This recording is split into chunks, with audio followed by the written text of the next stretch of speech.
नमस्कार, मी विद्युल्लता पवार. आपण ऐकतोय साने गुरुजी यांनी लिहिलेले श्यामची आई हे पुस्तक. रात्र 33वी गरिबांचे मनोरथ. श्याम अलीकडे खिन्न दिसत असे. आईच्या आठवणींचा तर तो परिणाम नसेल. आईचे दुःखी व कष्टी जीवन मनासमोर येऊन तर तो कधी कष्टी नसेल झाला. श्याम, तुझ्या तोंडावर हल्ली हास्य खेळत नाही. तू उदासीन का दिसतोस? तुला काय होते आहे? मनात कोणते विचार तुला त्रास देत आहेत? रामने विचारले. राम, आपल्या देशात अपरंपार दुःख, दैन्य, दारिद्र्य आहे. मी माझ्या आईच्या आठवणी सांगत आहे. त्या माझ्या भारत मातेच्या जणू आहेत. ही भारत माता दैन्यात, दास्यात, कर्जात बुडालेली आहे. तिच्या मुलांना खायला नाही, प्यायला नाही, धंदा नाही, शिक्षण नाही. माझे आतडे तुटते रे. हे दुःख माझ्याने पाहवत नाही. माझी छाती दुभंगून जाते. पारतंत्र्याने भारताची केवढी हानी झाली आहे. जिकडे तिकडे कर्ज, दुष्काळ व रोग. लहान लहान मुले जन्मले नाहीत तो मरत आहेत. कोणाच्याही तोंडावर जराही रया नाही.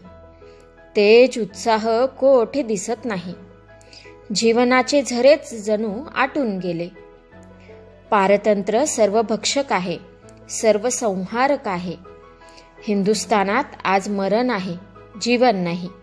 शोक आहे, आनंद नाही. कृतज्ञता आहे, कृतज्ञता नाही. लोभ आहे, प्रेम नाही. पशुत्व आहे, माणुसकी नाही. अंधार आहे, उजेड नाही. अधर्म आहे, धर्म नाही. भीती आहे, निर्भयता नाही. बंधने आहेत, मोकळेपणा नाही. रूढी आहेत, विचार नाही. हे विराट दुःख, सर्वव्यापी दुःख माझ्या लहानशा हृदयाची होळी करते. माझ्या आईसारख्या लाखो आया या भारतात आहे. त्यांची सोन्यासारखी जीवने मातीमोल होत आहेत. मी उदास होऊ नये तर काय करू? श्याम बोलेना.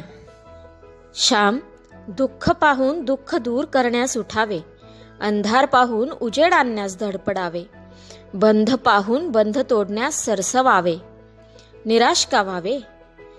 वीराला जितकी संकटे अधिक, तितका चेव अधिक, स्फूर्ती अधिक, राम म्हणाला. परंतु मी वीर नाही, तुम्ही वीर आहात. मला तुमचा हेवा वाटतो. तुमच्यासारखे निराश न होता सारखे धडपडावे असे मलाही वाटते. परंतु माझ्या आशेचा तंतू तुटतो. माझी ऐट उसने असते, ती जिवंत आशा नसते. श्याम म्हणाला. निराश होणे म्हणजे देवाला विसरणे. निराशा म्हणजे नास्तिकपणा. शेवटी सारे चांगले होईल, अंधारातून उजेड येईल असे मानणे म्हणजे आस्तिक्य भाव. राम म्हणाला. परंतु निशा संपून आलेल्या उशेची पुन्हा निशा होणार आहे ना. जग आहे तिथेच आहे. या जगात काय सुधारणा होत आहे हे मला समजत नाही. जाऊ दे, फार खोलात जाऊ नये. आपल्याला करता येईल ते करावे. दगड उचलावा, काटा फेकावा, फुलझाड लावावे, रस्ता झाडावा. कोणाजवळ गोड बोलावे, गोड हसावे. आजाराजवळ बसावे, रडणाऱ्याचे अश्रू पुसावे. 2 दिवस जगात राहणे. माझ्यासारखे याहून जास्त काय करणार? या फाटलेल्या आकाशाला माझ्यासारखे दुबळे कोठवर ठिगळे जोडणार? अरे, आपण संघटना करू, नवविचार फैलावू, दैन्य हरू, भाग्य आणू. माझ्या तर रोमरोमी आशा नाचत आहे, राम म्हणाला. प्रार्थनेची घंटा झाली. बोलणे तेवढेच थांबले. प्रार्थना मंदिरात सारी मंडळी जमली. अत्यंत शांतता तेथे होती. आज रामच एक चांगलेसे पद म्हणणार होता. गीतेतील प्रार्थना व भजन झाल्यावर रामच पद म्हणू लागला. रामने आशेचे दिव्य गाणे म्हटले.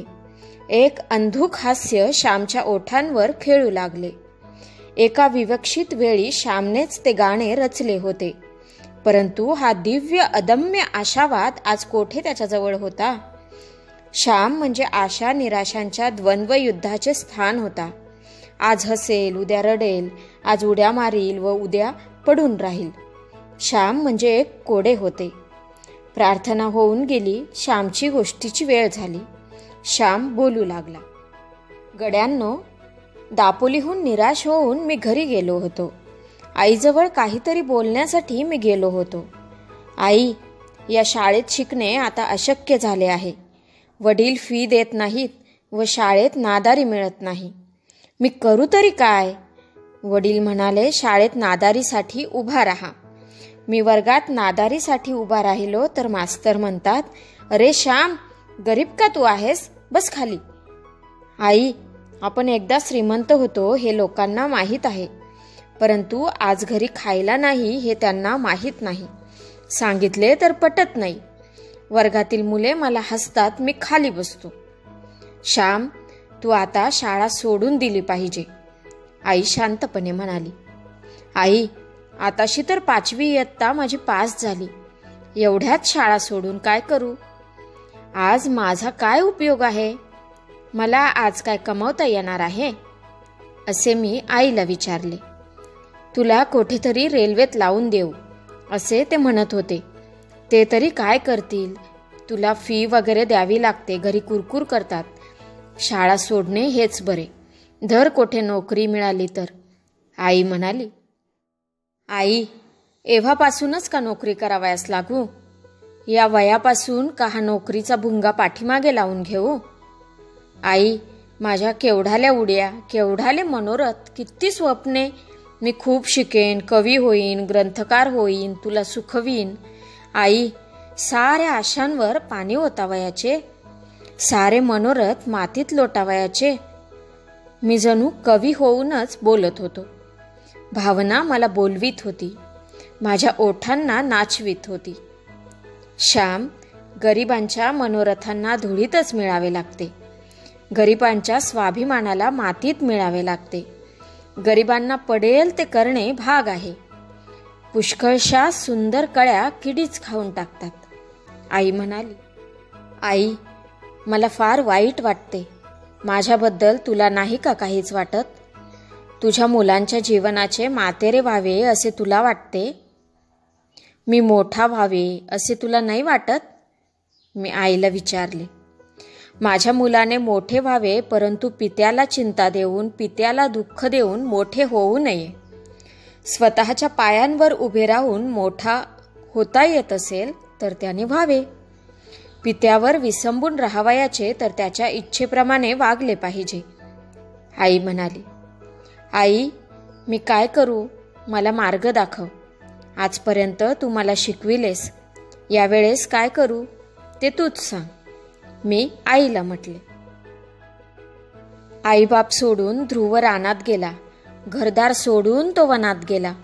देवावर व स्वतःवर विश्वास ठेवून तो रानात गेला. तसा तू घर सोडून जा, बाहेरच्या अफाट जगात जा. ध्रुवाने देवासाठी तपश्चर्या केली, उपवास केले. तू त्याप्रमाणे विद्येसाठी कर. तपश्चर्या केल्याशिवाय काय मिळणार? जा, स्वतःच्या पायांवर उभा राहा. उपास तापास कर, आयास सायास कर, विद्या मिळव. मोठा होऊन विद्यावंत होऊन घरी ये. आमचे आशीर्वाद तुझ्याबरोबर आहेत. कोठेही असलास तरी तुझ्याजवळ मनाने मी आहेच. दुसरे मी काय सांगू? आईने स्वावलंबनाचा उपदेश केला. आई, मी खरेच जाऊ का? माझ्या मनातलेच तू बोललीस. माझ्या हृदयात तू आहेस, म्हणून माझ्या हृदयातले सारे तुला कळते. आई, तिकडे एक औंध म्हणून संस्थान आहे. तेथे फी वगैरे फार कमी आहे. मी तिकडे जाऊ? माधुकरे वगैरे मागून जेवण करीन. त्या लांबच्या गावात मला कोण हसणार आहे? तेथे कोणाला माहीत आहे?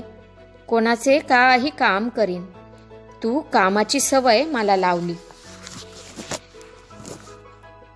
ओळखीच्या लोकांच्या दृष्टीआड असले की झाले. जाऊ ना? आईला मी विचारले. जा.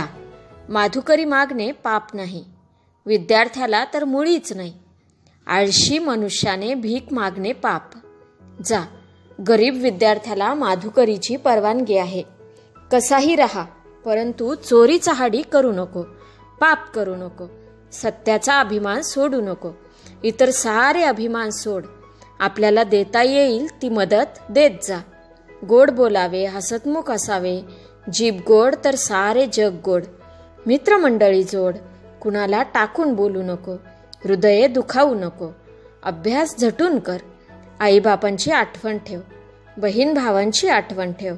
ही आठवण असली म्हणजे बरे. ही आठवण तुला तारील, सन्मार्गावर ठेवील. जा, माझी परवानगी आहे. ध्रुवाला नारायण भेटल्यावर त्याने आईबापांचा उद्धार केला. तू विद्यादेवीला प्रसन्न करून घे व आमचा उद्धार कर. आई प्रेरक मंत्र सांगत होती, तारक मंत्र देत होती. आई, तू भाऊंची परवानगी मिळव, त्यांची समजूत घाल. मी सांगितले.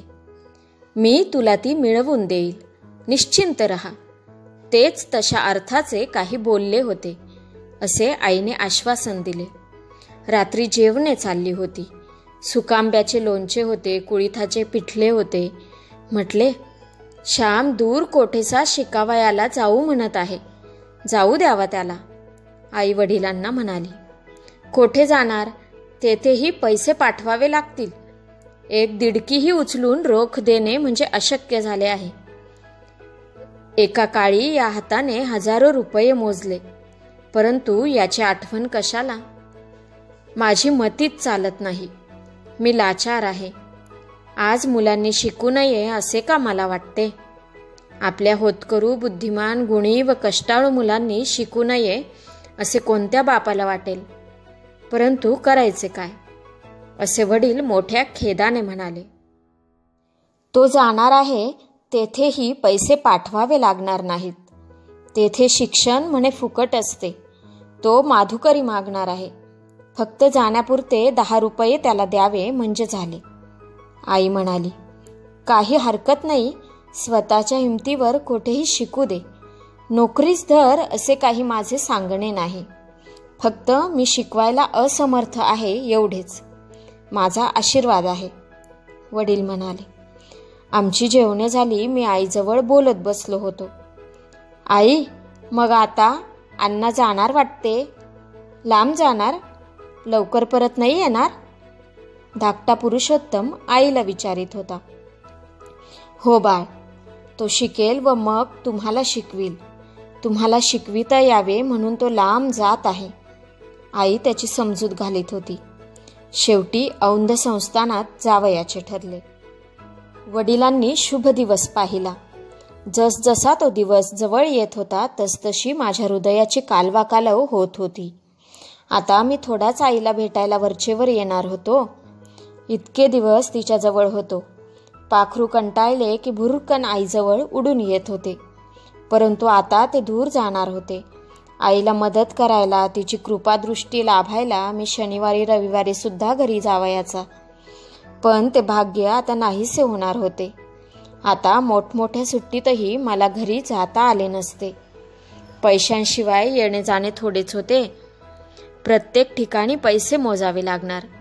मला 10 रुपयेच देण्यासाठी वडिलांना किती ठिकाणी तोंड वेंगाडावे लागेल. परंतु मी शिकण्यासाठी जात होतो. पुढे आईबापास सुख देता यावे म्हणून जात होतो. आईच्या सेवेला अधिक लायक होण्यासाठी जात होतो. हाच एक विचार मला धीर देत होता, डोळ्यातील पाण्याला थांबवित होता. परंतु मी दूर गेल्यावर आईला कोण, तिचे पाय सुट्टीत कोण चेपील. श्याम, तुझे हात कसे थंडगार आहेत. ठेव रे माझ्या कपाळावर. कपाळाची जशी लाही होत आहे असे आई कोणाला सांगेल. तिचे लुगडे कोण धुवील. जेवताना तिच्याबरोबर गप्पा मारून तिने 2 घास जास्त खावे म्हणून कोण खटपट करील. दळताना कोण हात लावील. खोपटीतील लाकडे तिला कोण आणून देईल. आई, मी थारोळे भरून ठेवतो म्हणून कोण म्हणेल. अंगण सारवायला शेण कोण आणून देईल. विहिरीवरून घागर कळशी कोण भरून आणेल. मी घरी गेलो की आईला सारी मदत करायचा. परंतु आता केव्हा परत येईल याचा नेम नव्हता. परंतु मी कोण आईला सुख देऊ पाहणारा. मला कशाला त्याचा अभिमान. देव आहे, ती त्रिभुवनाची आई. तिला साऱ्यांची चिंता आहे. देवाला साऱ्यांची दया, साऱ्यांची काळजी. माझ्या आईचा व विश्वाचा परम थोर आधार तोच, एक तोच. माझी बांधाबांध चालली होती. रात्रीच्या वेळी बैलगाडी निघावयाची होती. आज रात्री जाणार, हो जाणार, आईला सोडून जाणार. आईने 2 स्वच्छ गोधड्या काढल्या, एक घोंगडी काढली. मी आईला म्हटले, घोंगडी कशाला मला, एक तरट खाली घालीन, त्याच्यावर एक गोधडी व दुसरी गोधडी पांघरायला. तुला थंडी भरून आली म्हणजे पांघरायला ही घोंगडी असू दे, मला नको. अरे तू परक्या मुलखात चाललास, तिथे ना ओळख ना देख, आजारी पडलास काही झाले तर असू दे आपली बाळ, आमचे येथे कसेही होईल, माझे ऐक. असे म्हणून ती घोंगडीही माझ्या वळकटीत तिने बांधली. मला थोडा चिवडा करून दिला. थंडीच्या दिवसात ओठ फुटू नयेत म्हणून कोकंब तेलाचा तुकडा दिला. आगबोट लागू नये म्हणून 4 आवळ्याच्या वड्या दिल्या. 4 बिब्बेही बरोबर असू देत असे म्हणाली व लोट्याच्या कोनाड्यातून तिने ते काढून आणले. माझी ममताळू कष्टाळू आई. बारीक सारीक गोष्टीतही तिचे लक्ष होते. रात्री 9 वाजताच गाडी येणार होती. कसे तरी जेवण उरकले. पोट आधीच भरून आले होते. आईने भातावर दही वाढले. थोडा वेळ गेला, गाडी आली. वडिलांनी सामान गाडीत नेऊन ठेविले. मी धाकट्या भावास म्हटले, आता तू हट्ट करीत जाऊ नकोस, आईला तू मदत कर हो बाळ, आईला आता तू. असे म्हणून मी त्याच्या पाठीवरून हात फिरविला. मी देवांना नमस्कार केला. आईने सुपारी दिली, ती देवांना ठेवली. नंतर वडिलांच्या पाया पडलो. त्यांनी पाठीवरून हात फिरविला. ते काही बोलू शकले नाहीत आणि आईंच्या पायांवर डोके ठेविले व ते पाय अश्रूंनी भिजले. आईने चुलीतला अंगारा आणून लावला. शेजारच्या जानकी वहिनींकडे गेलो व त्यांच्या पाया पडून म्हटले, माझ्या आईला तुम्ही जपा, आजारीपणात मदत करा. जा हो श्याम, आम्ही आहोत आईला, काळजी नको करू. त्या म्हणाल्या. पुन्हा आईजवळ आलो. सांभाळ, ती म्हणाली. मी मानेने हो म्हटले. निघालो. पुन्हा पुरुषोत्तमजवळ येऊन मला झळंबला. पुन्हा त्याला मी पोटाशी धरिले. शेवटी दूर केले. मी गाडीत बसलो. वडील पायांनी पाठीमागून येत होते. कारण गणपतीच्या देवळाजवळ मला उतरावयाचे होते. तिठ्याजवळ गाडी थांबली. मी व वडील देवदर्शनास गेलो. गणपतीला मी नमस्कार केला. त्याचे तीर्थ घेऊन डोळ्यांना लाविले. त्याच्या चरणींचा शेंदूर कपाळी लावला. माझ्या मायबापांना जप असे देवाला सांगितले. पुन्हा एकदा वडिलांच्या पाया पडलो. जप हो बाळ, सांभाळ, ते म्हणाले. मी गाडीत बसलो. वडील क्षणभर उभे राहून गाडी सुरू झाल्यावर माघारी वळले. गाडी सुरू झाली. बैल पळू लागले. घाटी वाजू लागल्या. माझ्या जीवनाची गाडी सुरू झाली. बाहेरच्या जीवनसमुद्रात मी एकटा जाणार होतो. त्या समुद्रात मरणार, बुडणार की बुड्या मारून मोती काढणार. या समुद्रात कोण कोण भेटतील, कोण जोडले जातील, कोण जोडले जाऊन पुन्हा तोडले जातील. तारू कोठे रुतेल, कोठे फसेल, सारे अनिश्चित होते. आईने दिलेल्या स्फूर्तीने मी निघालो होतो. तिने दिलेल्या धृतीच्या पंखांवर आरोहण करून चाललो होतो. ध्रुवाप्रमाणे जा, आई म्हणाली. कोठे तेजस्वी निश्चयाचा महामेरू, परमपवित्र ध्रुव, आणि कोठे तुझा शेमडा लेमडा पदोपदी चुकणारा घसरणारा चंचल वृत्तीचा श्याम. मी रडत होतो. बाहेर अंधार होता. मुखी अश्रू मी गाळीत होतो. गावाची नदी गेली. झोळाई सोमेश्वर गेली. पालगडची हद्द केव्हाच संपली होती. परंतु माझे लक्ष नव्हते. अनेक स्मृती उसळत होत्या व हृदय ओसंडत होते. आई, तिची कृपादृष्टी असली म्हणजे झाले. मग मी भिणार नाही. तिचा आशीर्वाद हीच माझी अभेद्य कवच कुंडले होती. ती लेवून मी निघालो होतो. मुलाला पोहावयास शिकवून आईने अथांग सागरात त्याला सोडून दिले. या सागरात मी अनेकदा बुडून जाण्याच्या बेतात होतो. कधी चिखलात रुतलो, कधी वाळूत पडलो, कधी लाटांनी बुडविले, परंतु पुन्हा पुन्हा मी वर आलो, वाचलो. अजून सारे धोके गेलेच आहेत असे नाही, अजूनही धोके आहेत. परंतु ज्या आईच्या कृपेने आजवर तरलो, मरताना वाचलो, पडलेला उठलो, तिचीच कृपा पुढेही तारील. आज माझी आई नाही तरी तिची कृपा आहेच. आई मेली तरी तिची कृपा मरत नसते. तिचा ओलावा आपणास नेहमी आतून मिळतच असतो. धन्यवाद.